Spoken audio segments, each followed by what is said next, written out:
Hey guys, I'm back with an update on rosehip seed oil. I did sort of a first review video on rosehip seed oil earlier this year, and I'm just back with a final update because I am nearing the end of my bottle here. If you don't know about rosehip seed oil, I will be linking my old video down below. You can check that out.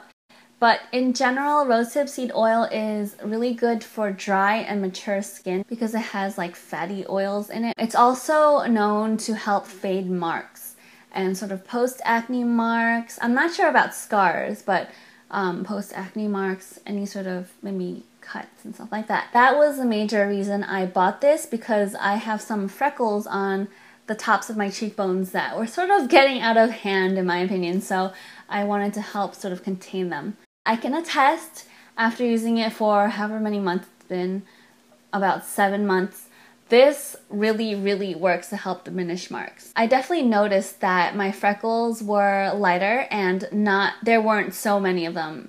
So I think some of them have actually faded and it is being controlled now. I've also used this on insect bites after they've healed and pimples after they've healed, and it definitely, for those kinds of marks, this really sped up the healing process. You know, the discoloration, you get like it gets dark or red or whatever, it definitely helped with the discoloration and just like fading the mark. The only thing with rosehip seed oil that I have to complain about is something I mentioned in my last video, which is that it is so fatty that it's not really suited to younger people's skin or anyone who doesn't really have really dry or sort of mature skin.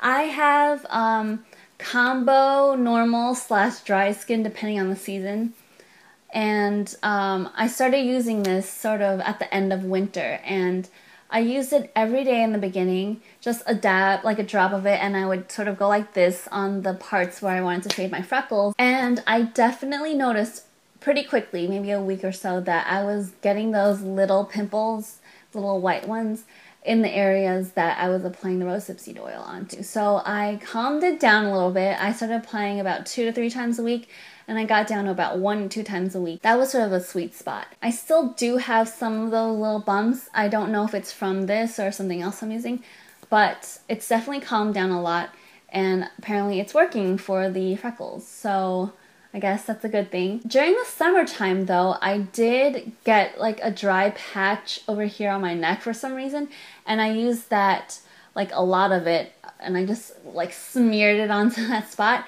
and it was so quick. Like 2 days later, it was gone. It was amazing. At that point, I started using more rosehip seed oil on my face. I used it all over. I would put like 2 drops and then go like this and sort of go like pat it into my skin all over my face, and that was really good. I didn't see any pimples coming up in areas where pimples had come up before, and my skin just really took well to it. So yes, it is doing what I wanted to do.